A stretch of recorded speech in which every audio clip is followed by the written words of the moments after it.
Snow presses against the long windows of Halberd Sanatorium, smothering the world into slow white noise. A corridor of peeled paint and wheel-scuffed linoleum runs like a spinal cord through the building's empty body.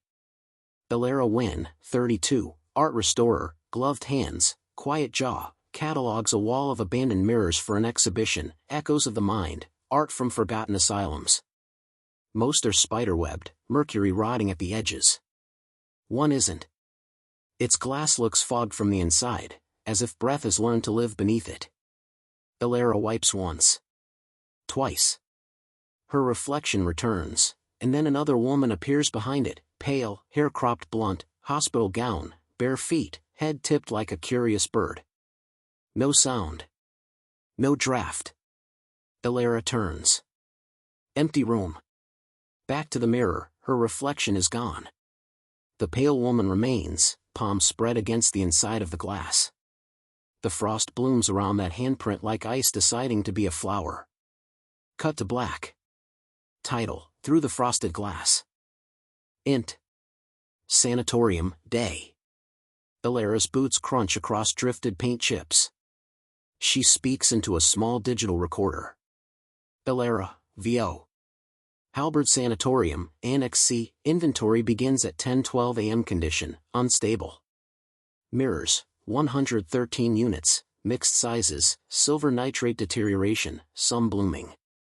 One anomalous, catalog tag F17. She tapes a bright tag to the anomalous mirror, F17. From the doorway, a flashlight beam schemes the floor. Jonas RHEA, 38, contractor and site manager, built like a question he doesn't ask, leans in. Jonas. You're actually doing this?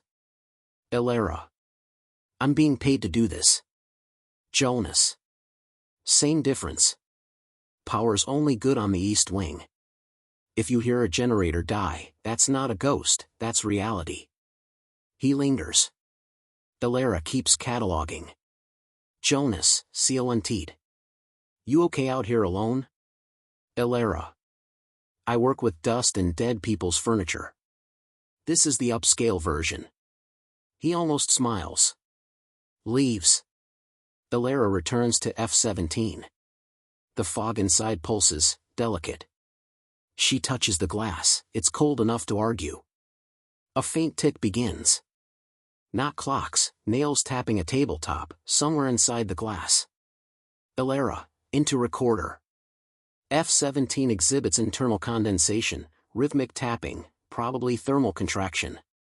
The tapping matches her heartbeat, then stops. On the frosting, letters slowly clear, as if someone is wiping them from the inside. Hello. Elara steps back. Composes her face the way people do when danger looks like a conversation. Elara. No. She pulls a cotton sheet over F17 and tapes it shut. The sheet breathes in. Just once. Int. Local archives, evening. Elara sits under jaundiced lamps, flipping patient cards. Halberd Sanatorium, 1958 to 1964. Admissions. Discharges. Deaths. Maintenance. Abstentions.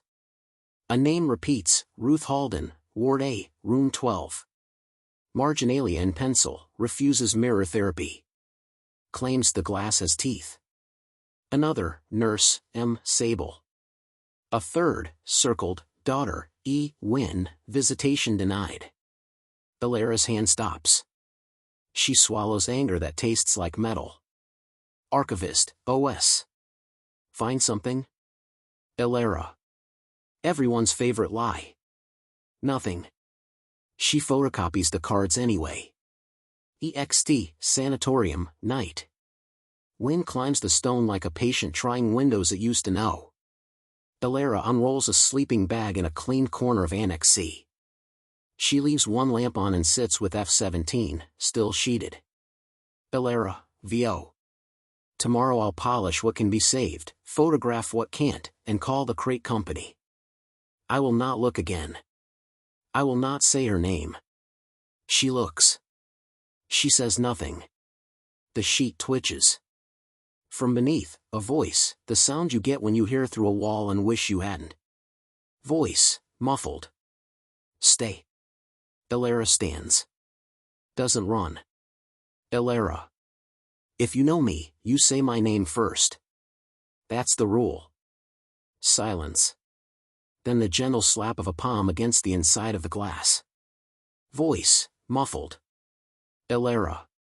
She closes her eyes. Elara, soft. Ruth? The sheet draws itself down a few inches, as if unrolled by careful hands. Int. Annex C, morning. Jonas carries 2 coffees. Sees Elara awake, eyes red, F-17 sheeted again. Jonas. Didn't answer the radio. Elara. Forgot it existed. He offers a cup. She takes it. Jonas. You keep staring into that one. You like it? Elara. That's not the word. He nods, not pressing. Pulls a folded map. Jonas. If you're doing history, try the basement records. They ran experiments here, mirror therapy for catatonia. Patients would sit with mirrors to teach the self to return. Sometimes for hours. Elara. Did it work? Jonas.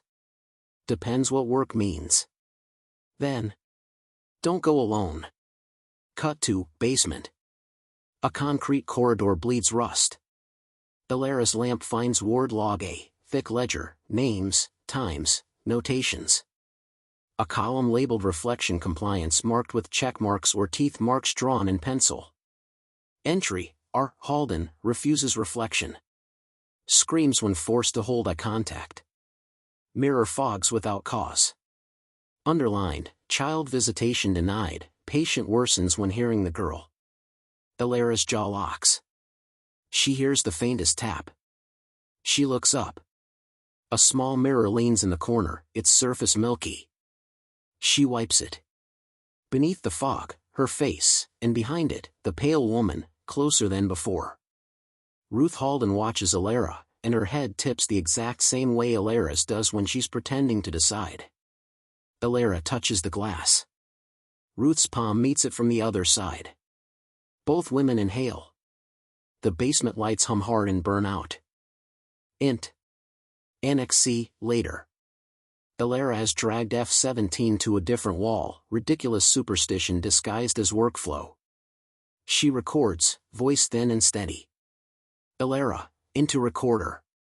Hypothesis, mirror surfaces preserve thermal traces long after contact. Hypothesis, I'm sleep deprived. Hypothesis, grief is a lens that distorts all honest light.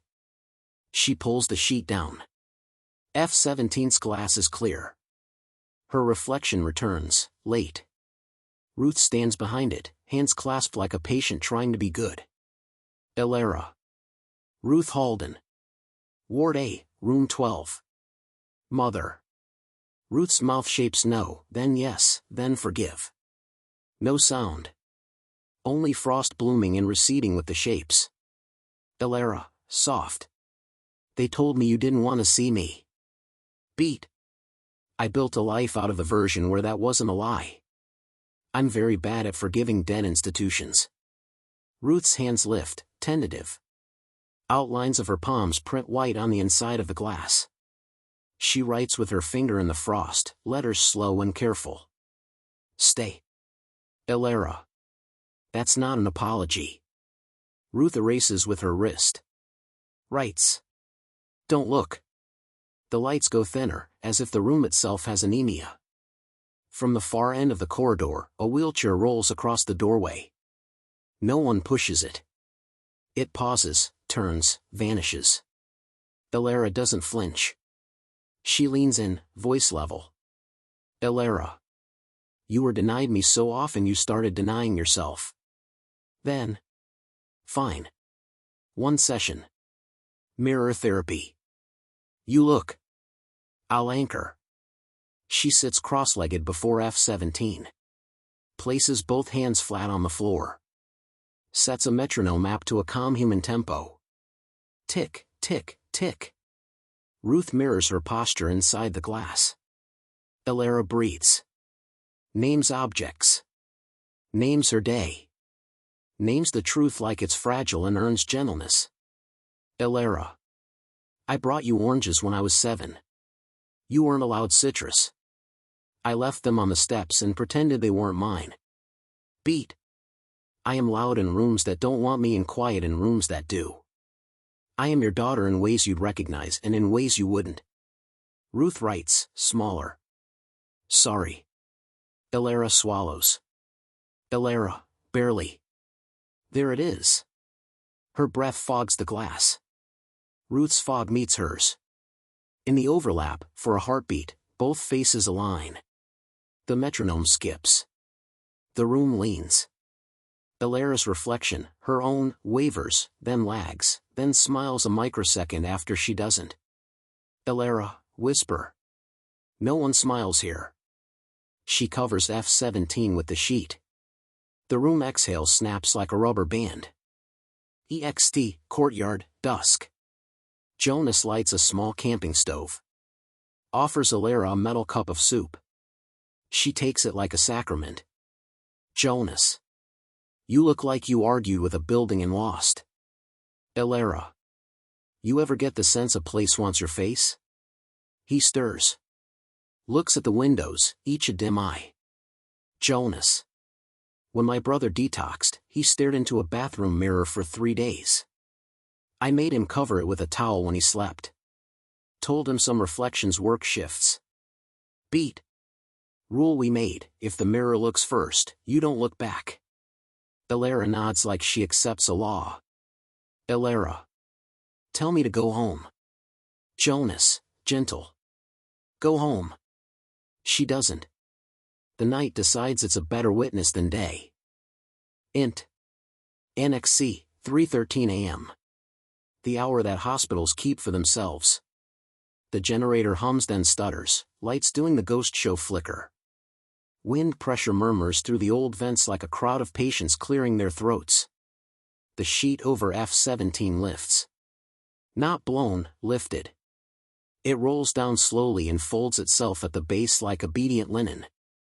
Elara is awake, sitting in a chair, recorder in her lap. Elara, calm. If you want a session, you ask. On the glass, letters appear quickly, urgent. Run. Elara stands. The corridor beyond F-17's reflection is wrong, a 1960s version of itself bleeding through, clean linoleum, polished rails, a gloved hand disappearing around a corner. The sound of metal basins, orders, and the yes, nurse people use when hope is rationed. Ruth appears behind Elara's reflection, grabs her own reflected wrist, yanks.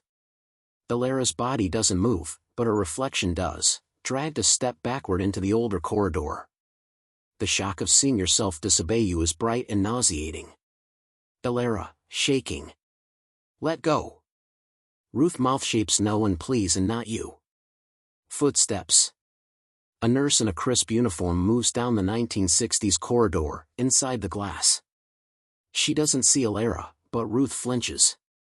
Nurse's eyes are gentle, exhausted, unarguable.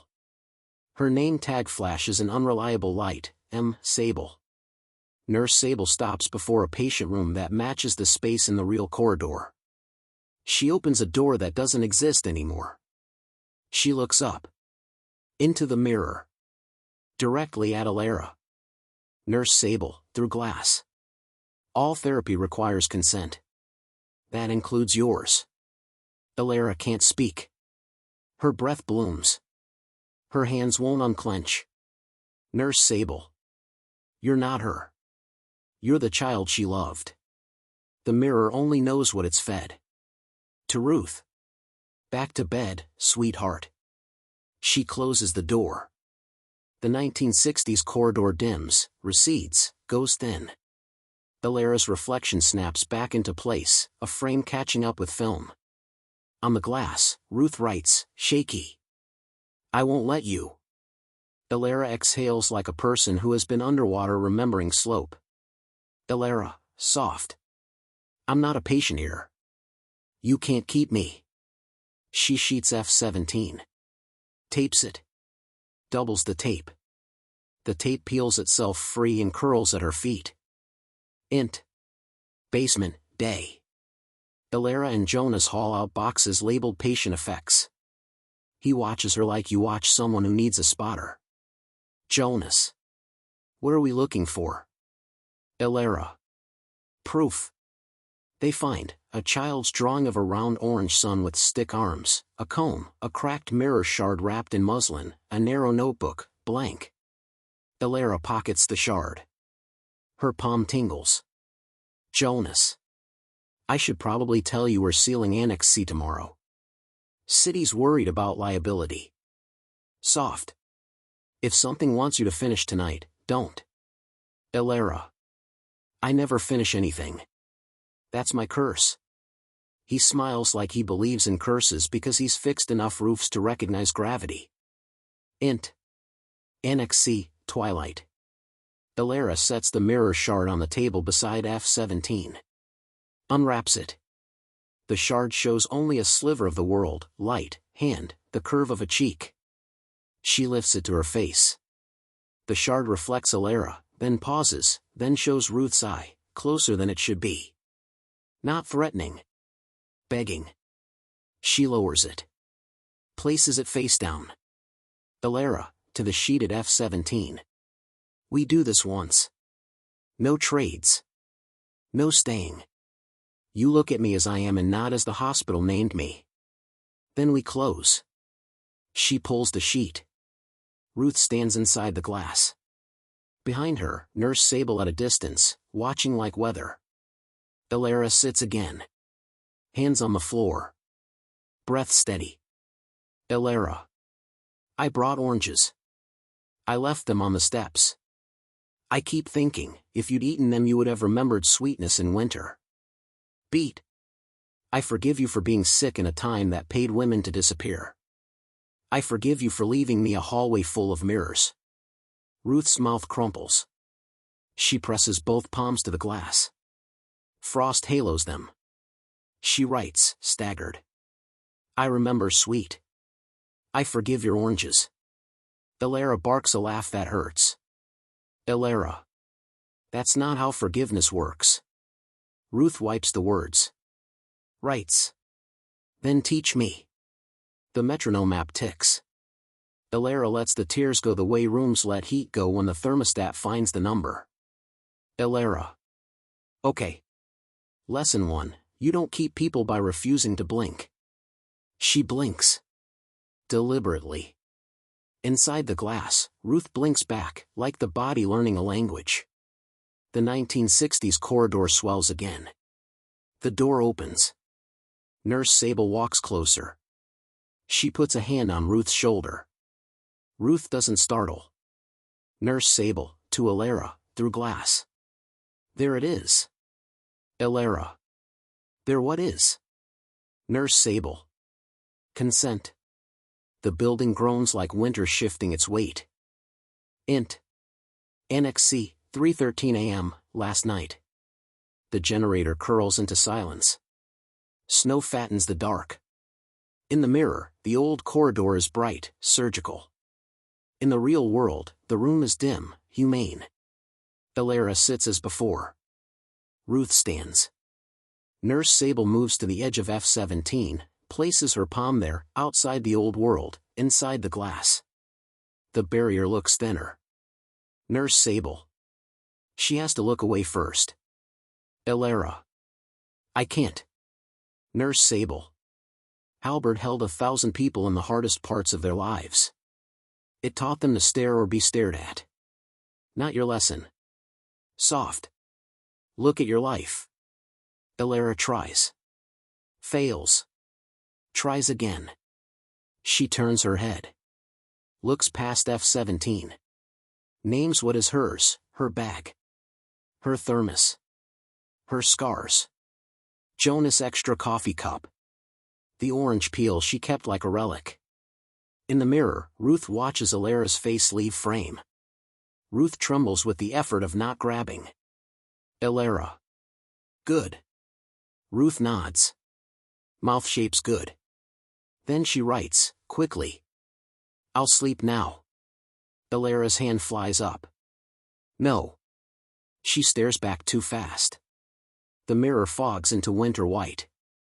For a second, Elara's reflection is gone. Only the pale woman, asleep standing up. The frost flowers outward, covering the glass, the frame, the wall, creeping onto the floor like lace. Temperatures plummet. Elara's breath smokes. She leaps up, slams the sheet over F-17, tapes it, tapes the tape. The frost stops. The room holds. Elara sinks to the ground, shaking. From beneath the sheet, a last faint sound, the drip of thaw. Int. NXC, dawn. Jonas reads the order on his phone. Jonas. They want it crated today. NX sealed by 8. You ready to let this place go? Elara looks at the sheeted mirror. Looks at the shard on the table. Elara. No. Then. Yes. They brace F-17, slide it into a crate together. Nails bite wood. Jonas chalks the ID, F-17/handle AS memory. Elara tucks the shard into a padded envelope. Labels it, Ruth, discharged. Jonas, soft. What happens to her? Elara. She sleeps. Sleep is not a sentence. It's permission. He nods. Shoulders the crate dolly. Pauses. Jonas. For what it's worth, when you talk to that mirror, you look more alive than when you talk to people. Elara, half smile. People don't bloom frost when they agree with me. He grins, goes. Elara stands alone in the emptied annex. The wall is pale where F-17 leaned, a ghost tan line. She takes out her recorder. Elara, into recorder. NXC, mirrors discharged. Final note, when addressed gently, glass can learn how not to be a wall. She clicks stop. On the bare wall, a faint handprint appears in breath, 5 small ovals that fade slowly. Elara touches the spot. Warm. Elara, soft. Good night, Ruth. Int. Museum gallery, night, weeks later. Echoes of the mind opens. People in wool coats pretend their bones don't ache in winter. Elara stands near a placard, F-17, Halberd Sanatorium, circa 1958. Frosted mercury mirror. The mirror is clean now. Professional. Neutral. Visitors see themselves, fix hair, take selfies in defiance of tasteful signage. A child taps the glass. Child. It's cold. Parent. Everything's cold, kiddo. They move on. Elara waits. Listens. A woman in her 60s steps close, thin hands, determined mouth. She leans in and whispers her own name to herself the way a person checks a lock. Nothing happens. Elara exhales, the smallest laugh. Relief plus grief equals adulthood. From across the room, Nurse Sable stands among the crowd, modern coat, visitor sticker slightly crooked, watching with a tired kindness. She meets Elara's eyes. Tips her head. Mouths consent like a benediction. Elara blinks once. Sable is gone. Elara reaches into her bag, takes out the padded envelope, opens it. The shard gleams inside. She lifts it just enough to catch her face. For a fraction of a second, beside her reflection appears a pale woman with a new softness around the mouth and sleep in her eyes. She's not in a gown anymore. She raises a hand in a small, polite wave. Elara waves back. The shard shows only Elara. She slides it away. Turns to F-17. The mirror returns her, ordinary and whole. Elara, VO. In winter, glass learns to listen. In spring, it remembers to forget. She steps into the crowd. The mirror holds the room behind her like a loyal witness. Fade out.